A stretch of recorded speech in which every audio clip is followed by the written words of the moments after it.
नमस्कार दोस्तों, आइए जानते हैं 5 मिनट में बिहार की 25 बड़ी खबरें। मुख्यमंत्री नीतीश कुमार ने मुंगेर जिले में 13,000 करोड़ की 15 बड़ी विकास परियोजनाओं की शुरुआत कर दी है, जिसमें से सड़क, पुल और जल आपूर्ति की योजनाएं शामिल है। साथ उन्होंने ये भी कहा कि बिहार अब आत्मनिर्भरता की ओर बढ़ रहा है। राज्य के 3 जिले में बिजली गिरने से 9 लोगों की मौत हो गई है। सीएम ने तुरंत 4-4 लाख रुपए का मुआवजा देने का ऐलान कर दिया है। पटना जंक्शन में 7 नई ट्रेनें का संचालन शुरू कर दिया गया है, जिसमें से 3 अमृत भारत एक्सप्रेस है। इससे यात्रियों की सुविधाएं और व्यापार दोनों को बढ़ावा मिल सकेगा। चुनावी मंच से नीतीश कुमार का बड़ा बयान, हमने अब तक 50 लाख युवाओं को रोजगार दिया है और आने वाले सालों में 1 करोड़ नौकरियां भी देंगे। प्रधानमंत्री नरेंद्र मोदी ने पटना से 62,000 करोड़ युवाओं पर केंद्रित योजनाओं लॉन्च की है, जिसमें से पीएम सेतु और आईटीआई विकास कार्यक्रम प्रमुख है। बिहार के मुख्यमंत्री नीतीश कुमार ने गंगा किनारे 3 नई सड़कों पर 17,000 करोड़ खर्च करेगी, जो उत्तर और दक्षिण बिहार को पहले से कहीं ज्यादा तेजी से जोड़ सकेगी। राज्य के मतदाता सूची से 65 लाख नाम हटाए जाने पर बवाल मच गया है। विपक्ष ने इसे जनादेश की हत्या बताया है, जबकि चुनाव आयोग ने प्रक्रिया को पारदर्शी बताया है। विधानसभा चुनाव को लेकर गृह मंत्रालय ने बिहार में 50,000 अर्धसैनिक बलों की तैनाती के आदेश दिए हैं और सभी जिलों में सुरक्षा बढ़ा दी गई है। भाजपा ने 1 करोड़ संवाद अभियान की शुरुआत की है, जिसके तहत हर पंचायत से सुझाव लेकर नया घोषणा पत्र तैयार किया जाएगा। कांग्रेस ने प्रधानमंत्री मोदी को पत्र लिखकर ओबीसी आरक्षण बढ़ाने की मांग की है और कहा है कि पिछड़ों को उचित हिस्सा अब तक नहीं मिल पाया है।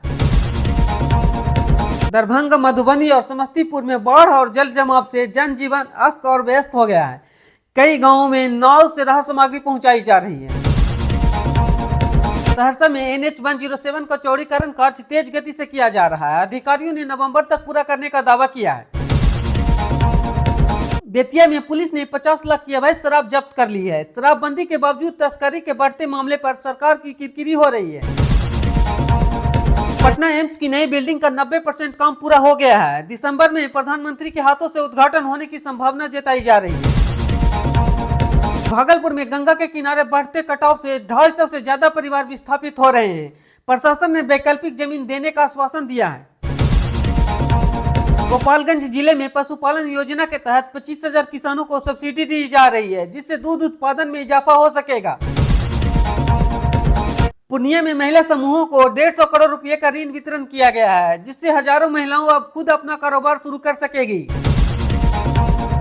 गया एयरपोर्ट से कोलकाता और लखनऊ के लिए सीधे उड़ान शुरू हो गई है, जिससे यात्रियों को काफी सुविधा मिलेगी और पर्यटन को भी बढ़ावा मिल सकेगा।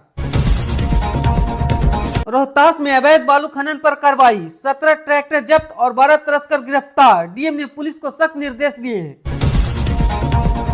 बक्सर में बिजली बिल सुधार अभियान से 500 उपभोक्ताओं को राहत। ऊर्जा विभाग ने कहा अब बिलिंग सिस्टम पूरी तरह से डिजिटल होगा। छपरा में शिक्षक भर्ती प्रक्रिया की तिथि तय, नवंबर से पहले सप्ताह में परीक्षा होगी और इस बार निगरानी डिजिटल कैमरों से की जाएगी। कटिहार में रेलवे फाटक हादसे में 3 लोगों की मौत हो गई है। रेल प्रशासन ने जांच समिति गठित किया है और सुरक्षा उपायों की समीक्षा शुरू कर दिया गया है। मधुबनी में बीएड कॉलेज की मान्यता को निलंबित कर दिया गया है। एनसीटीई में पाया गया है कि शिक्षकों और इंफ्रास्ट्रक्चर की शर्तें पूरी नहीं किया गया था। नालंदा में जैन मंदिर परिसर में पर्यटकों की भारी भीड़ बढ़ गई है। पर्यटन विभाग ने नई सुरक्षा और गाइड सुविधा की शुरुआत कर दी है। अररिया में मनरेगा के तहत 1200 परिवारों को रोजगार मिला है। मजदूरों ने कहा अब गांव में ही काम मिल रहा है, जिससे पलायन घट रहा है। पटना में ट्रैफिक नियम उल्लंघन पर 25 लाख का जुर्माना, 12,000 चालान काटे गए। पुलिस ने सख्ती जारी रखी। सीवान में 80 करोड़ की पेयजल योजना शुरू कर दी गई है, जिससे हजारों परिवार को पहली बार घर में पाइप से पानी मिलेगा।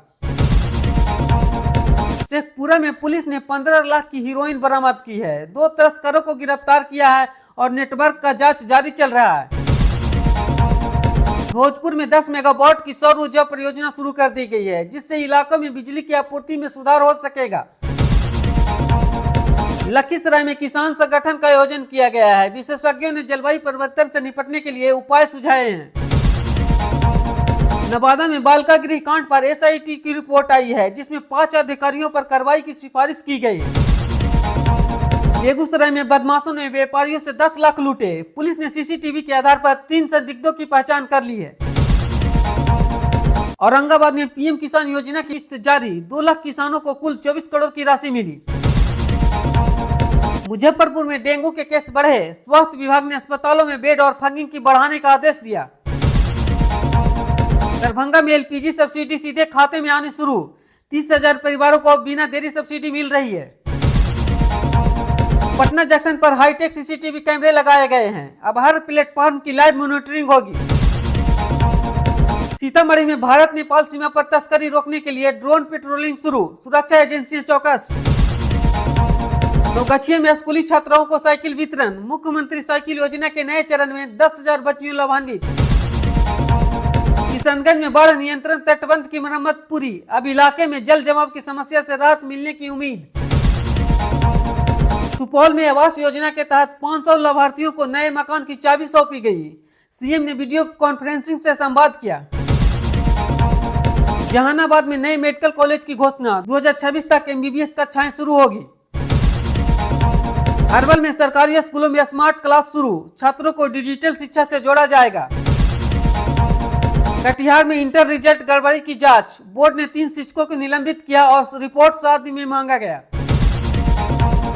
सारण में बाल मजदूरी के खिलाफ अभियान, 18 बच्चों को मुक्त कराया गया और 6 दुकानदारों पर कार्रवाई। गोपालगंज सड़क हादसे में 4 लोगों की मौत हो गई है, मुख्यमंत्री ने शोक जताया और प्रशासन से राहत सहायता भेजने को कहा गया। नवादा में महिला थाना की शुरुआत, महिलाओं को शिकायत के लिए अलग हेल्पलाइन नंबर जारी कर दिया गया है। भागलपुर विश्वविद्यालय में 75% उपस्थिति अनिवार्य नियम लागू कर दिया गया है, छात्रों जिससे छात्रों में असंतोष और विरोध प्रदर्शन शुरू हो गया है। पटना स्मार्ट सिटी मिशन के तहत 5 नई परियोजनाएं मंजूर, 6,000 करोड़ का बजट स्वीकृत, जिसमें से मल्टी लेवल पार्किंग और डिजिटल बस स्टॉप शामिल।